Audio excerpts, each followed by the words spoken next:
Life is a winding road, no telling where it goes. Hey guys, Amber here with a Meeple family, and today I'm going to be playing a solo playthrough of Kingswood. Our family has been loving this game, and I actually did a tutorial on the multiplayer version, which I love, and this is just such a great family weight game, and it has a solo component, so I said, hey, why not? Gameplay is pretty simple. This is definitely not a heavy game, but it is like a fun kind of resource management rondel style game, so I'm definitely excited to see how the solo mode plays. I've actually never played the solo mode, so we are going to do that together. So in the solo mode, there is obviously only one guild, and I am going to go ahead and play Silver Shield. So Silver Shield, their special ability is the first time you defeat a monster each turn, you can refresh a sword. I also start with 3 coins, 1 sword, and a heart. So the way the monster deck works in this game is we don't actually start out with any monsters revealed in the forest. Instead, after completing my first turn without any monsters, I will then reveal 1 card from the monster deck at the start of each of my turns and add it to the forest. And in the solo mode, if ever there are 4 or more monsters in the forest at the end of my turn, then basically I lose and the village is overrun and I haven't done my job to protect the village. On the other hand, if I am able to defeat some of the mightiest beasts, which are the dragon, giant, or genie, then I immediately win. So those are definitely going to come out in the second half of the deck. Other than that, gameplay is as normal. So I think I'm going to start at the tavern actually. I am going to pay a coin and grab another heart. And then I am going to go ahead and move to the market, and I'm going to get 3 more coin and move my red guard here. So now that that is done, I have to reveal my first monster. Ooh, I need to get a spell book. Okay, good to know. Okay, so that's a ghost and I need a spell book and a heart. So I am gonna go ahead and head over to the academy here, and I am going to pay a coin to get a spell book. Okay, and I will move them. This is one of the special locations we have out on the board. It is use the ability of the location of the King's Guard.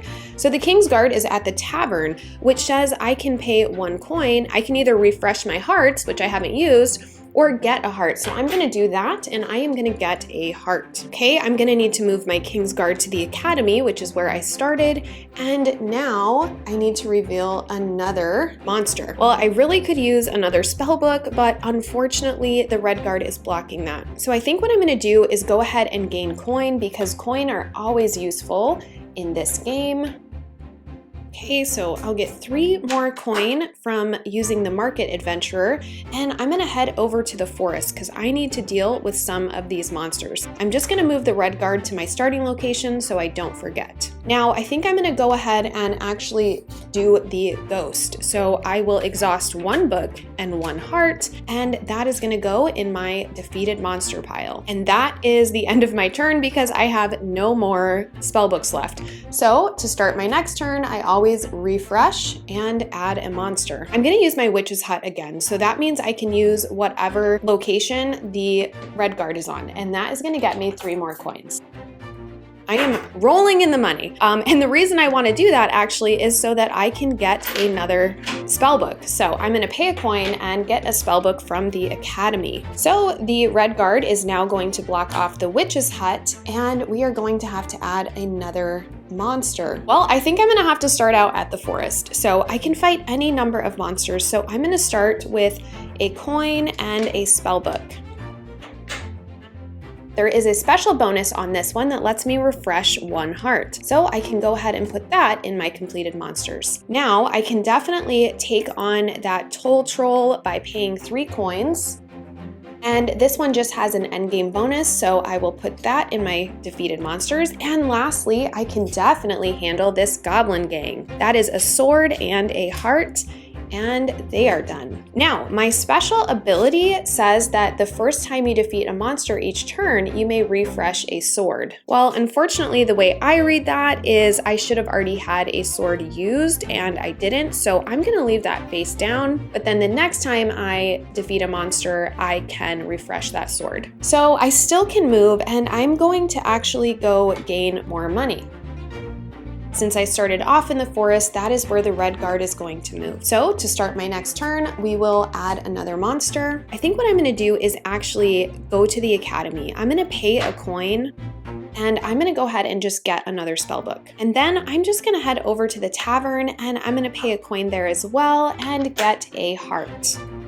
Now our red guard's gonna move down here and that ends our turn. So to start our next turn, we will refill the monster. All right, I think I am going to actually move this adventurer. So I'm gonna pay a coin to gain a sword.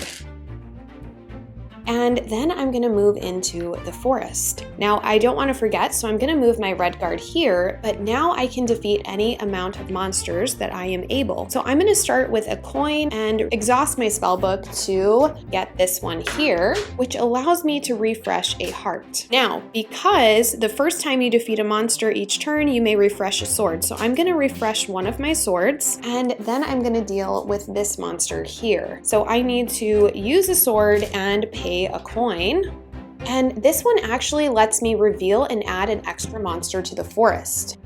And I have another one of those. Great. Do I have? Yes, I have a coin. So again, we need a sword and we need a coin.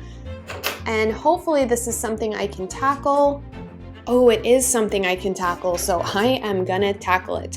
So this one, you have to have at least 3 hearts that are refreshed. 2 of them will be exhausted, and 1 of them actually has to be returned to the supply. But this lets me refresh all of my swords, which is awesome. Okay, so that is gonna be the end of my turn. So to start my next turn, we will reveal another monster. Well, it looks like I am definitely gonna need to do some work refreshing things, so I'm gonna actually go to the market because in order to do that, I'm gonna need coins. So I'll grab my coin here and I am gonna try to head over to the academy. Now, because I skipped over a location, I do have to return a coin to the supply, but I can pay a coin and actually refresh all of my spell books. That's gonna move our red guard over to the market, blocking that off, and will end my turn. So let's turn over another monster. Well, I definitely need some hearts. I think what I'm gonna do is actually pay a coin,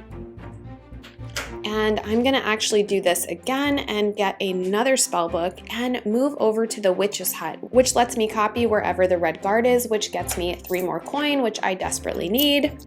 And then the red guard is going to move to the academy. And that means I have another monster. Oh, there's the giant. The giant is one that we need to defeat to just end the game.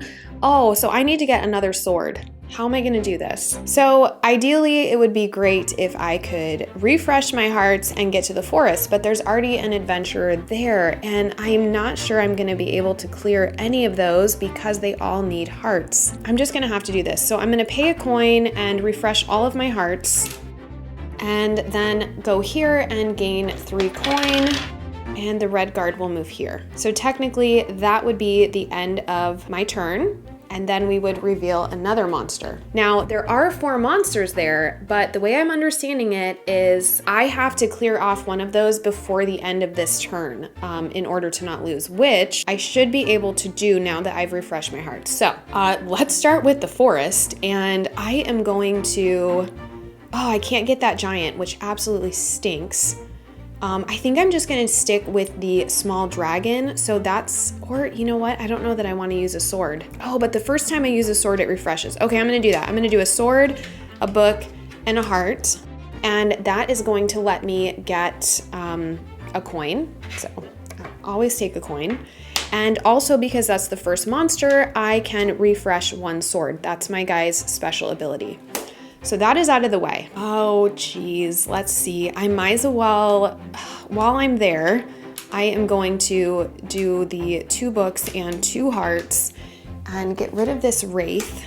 I'm just trying to, that's really all I can do. At least we don't have to deal with, losing the game. So I'm gonna move my forest guy over here, which will move the red guard there, and I am gonna pay a coin to get another sword. And I'm coming for that giant. So I have to reveal. Okay, and I am going to do this market, right? Do I want to do the market? I think I do. I think I want to do the, no, do I? Yeah, I'm just gonna do the market guy. So I'm gonna go ahead and activate the market and get 3 coins. And then I'm gonna pay a coin to refresh all of my heart. Okay, and our red guard will move there. And now I'm gonna pay a coin and get a sword and move to the forest, and I am coming after that giant. So 1, 2, 3, 1, 2, 3, boom. Now, technically, I could refresh a sword for defeating my first monster, and this allows me to refresh 2 hearts, and I won the game. I have protected this village very nobly. So I didn't show these at the beginning of the game, but for the solo game, as soon as one of these monsters is revealed and you're able to defeat them, that is the end of the game and you win. So these are the strongest monsters in the deck. And for our playthrough today, it was the giant. So we just totally took him down like rock stars. Well, I hope you guys enjoyed this quick solo playthrough of Kingswood. I absolutely love this game and our family loves to play it. It is so much fun. I can't recommend it enough. I really enjoy the rondelle mechanic, and this is such a great family weight game, such a great game for kids. And I mean, the artwork and the theming is so fun. I also love the fact that the game comes with all of these different special locations, which can change. Like for instance, we had the witch's hut, there's the game parlor, there's the potion shop, the graveyard, the wizard's tower, the king's castle. So every time you play, that can be a little bit of variety and a little bit different. And there's also all of these different guild cards you can pick from, all offering you different beginning resources and a unique special ability to use during the game. So obviously this is a game that I really enjoy and was so excited to share with you guys. Thanks for joining me on this solo playthrough of Kingswood, and I'll see you guys later. Life is a winding road, no telling where it goes.